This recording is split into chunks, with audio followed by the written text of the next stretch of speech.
Good morning, everybody, and a happy Wednesday morning to you. We have a lot to cover in here. We have one big story towards the end. We have some other stories, and then we have an update on that red carpet event. Don't tell me Meghan's not reading what's being written in the paper. She absolutely is, and I'm going to show you the receipts, as I always do. So we have a lot. Let's jump in and cover it, shall we? Let's go.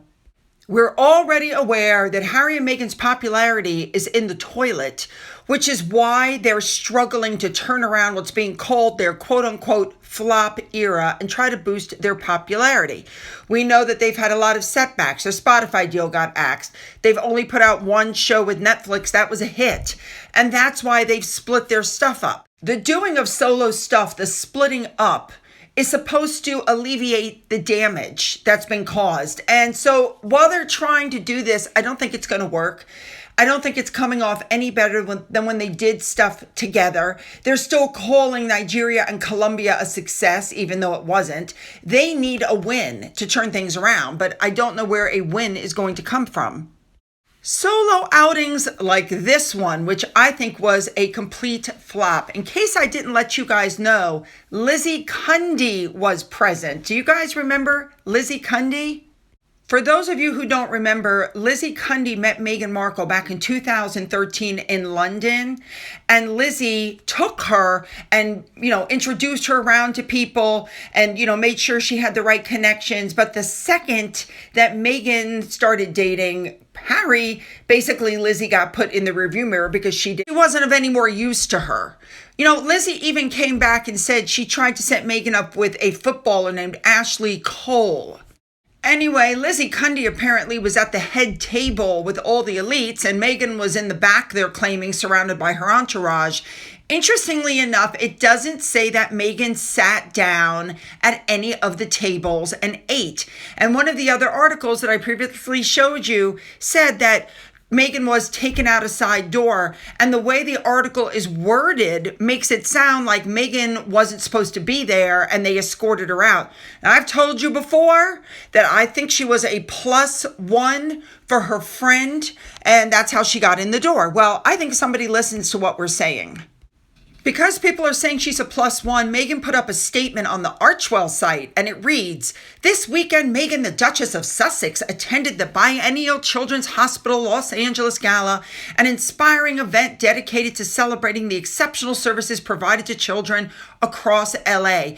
Invited as a special guest by CHLA's president and CEO, Paul Viviano, the Duchess was proud to stand along esteemed guests in support of this vital cause." It goes on to say the Duchess has a long-standing connection, having visited the hospital and said blah, blah, blah. Her presence at the gala underscored her commitment, blah, blah, blah, advocating children, power of community, blah, blah, blah. And then she put a picture of somebody else's child up on their website, again, using other people's children for her own PR.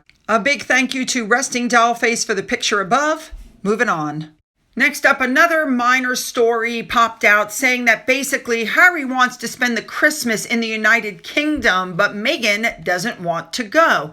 Well, the problem is they have not received an invitation from the royal family, but they apparently have received an invitation to stay with Charles Spencer at Althorpe. Unbelievable. Now, believe it or not, Meghan is still reluctant to go to the UK, even to stay at Charles Spencer's property because it's too dangerous, she said. Let's be honest, that would hurt their case for security if they showed up in the UK on Charles Spencer's property and not the King's property. Moving on. All right, next up, they're talking about Martin Bashir. This article you're looking at is from 2022. It talked about he's got all these assets in his media company, and back in 2022, they slumped by 60% after the investigation into his interview with Princess Diana, because he has a company called Panoramic Productions Limited, and it went from 112,700 pounds to 46,200 from 2021 to 2022. There's been no corporate tax paid in 2 years, meaning no profit was made, and the business is going down the toilet is what it came down. We know that he got caught after the interview that went viral. 23 million people saw Diana declare there were three of us in this marriage, and it created all kinds of problems. We found out later on, of course, Martin Bashir manufactured fake documents from the bank and all kinds of stuff to try to trick Diana into that interview. I mean, the guy faked bank documents in order to get that interview. Anyway, that other article was from 2022, and now it's going down even further. So now we're in 2024, and he's almost 20,000 pounds in the red.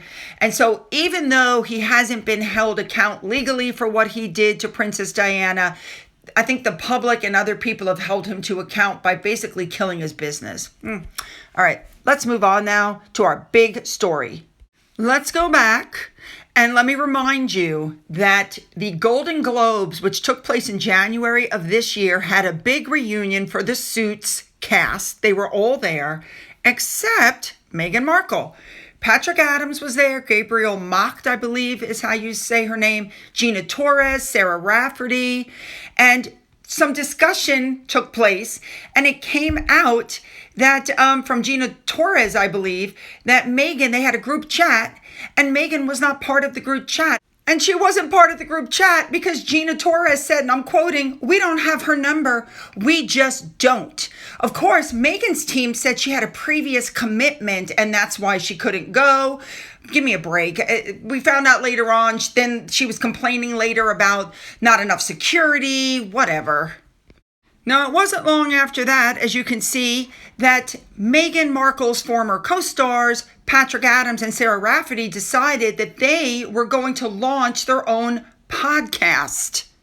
Now, remember, nobody has Meghan's number. She's not in touch with any of these people. She's moved on and left them in the dust.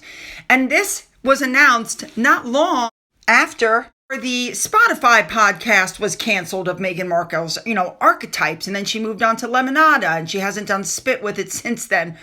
I mean, you know what? I think it's a great idea for them. Well, then in February, it came out that the Suits cast had been brought in to do a Super Bowl ad that was going to air on February 11th. Gina Torres, Rick Hoffman, Sarah Rafferty, Judge Judy was in there, all kinds of people. But no, Meghan Markle. Apparently she wasn't even asked. While they were filming this commercial, somebody from the Hollywood Reporter spoke to Patrick, and at that time he said he has had no communication, and then he pretended to be getting a call saying, hold on, there she is, gotta go. This is all going on right about the time it was released that a spin-off series called Suits LA was in the works, okay? This was going on. So what's next? Well, Meghan Markle decided to text Patrick Adams, her on-screen lover, to ask if she quote-unquote needed any help. Are you kidding me?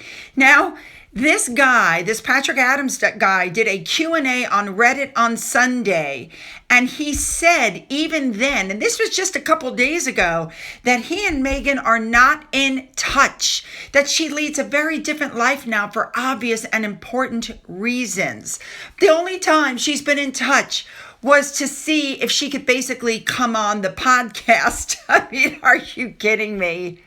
This is what he actually said, and I'm quoting, "Upon hearing about the podcast, I got a lovely text saying how excited she was for us and asking how she could help in any way." He said, "It was so lovely to still have that kind of support and friendship after so many years." Support and friendship? You didn't even make it to the wedding reception. You flew all the way to the UK, and after the wedding ceremony, you guys went out to do whatever because you didn't even rate enough. And then she cut everybody off. But now that her podcast has gone sideways, hearing that they're going to do a podcast, which pretty much will go well, suddenly she wants in. Unbelievable. Now, a few other things he said at the Reddit Q&A, which took place, again, this past Sunday. He was joking around that he'd be happy for his kids to have a play date with Meghan and Harry's kids. Maybe at her house, he said, it's a little bigger. He also said, and I think this is kind of snide, he said, quote, "We've shared exactly 0 tips with her because I don't think Meghan needs any tips about anything." Yeah, more like she won't talk to you. Yeah. Now, he has said a few things in the past, which I do not agree with. He slammed the royal family. He called them shameless. He said that their treatment of Meghan was obscene and he was, ranting. Again, only hearing Meghan's side of the story, but just the fact that he would go on record, public record, and say things like that about the royal family, even though he's never met them. In my book, I think he's a jerk, and I'm not interested in watching his podcast or anything else that he puts out for that matter. So the way this podcast works is Sarah Rafferty and this guy, they get together and they take the questions from their fans and they ask other Suits co-stars who come on as guests on the podcast. They've already released a few of the episodes. Do I think Meghan Markle is going to make it on there? No. I think while they say things in public, I think behind the scenes, these people all realize that they basically got ghosted by her. I'm sorry, I just don't believe she'll ever make it onto the show. That's just my personal opinion. And then also this podcast is rewatching and breaking down the entire legal drama. We know it aired from 2011 to 2019. Meghan was written off in 2017. Finally, for those of you who don't know, somebody actually sat down and watched the whole thing and put down how many hours or how much time Meghan had on screen. A total in 7 years of 138 minutes. Basically a little over 2 hours in 7 years. Wow. Now you should know that somebody asked if Meghan had been invited on the show, and Sarah Rafferty said everybody's invited and everybody's supported. And then she changed the direction by saying, I can't wait for Sheila to be introduced and Max Beasley and the British actors we had. I'm telling you, don't hold your breath. Meghan will not be on that show, in my humble opinion. All right, you guys, you know what to do. Hit the like and the subscribe button and the bell for all notifications. Then go down into the description box after you've left your comments, and you'll find the link for video number 2. Follow me over. You don't want to miss it. Let's go.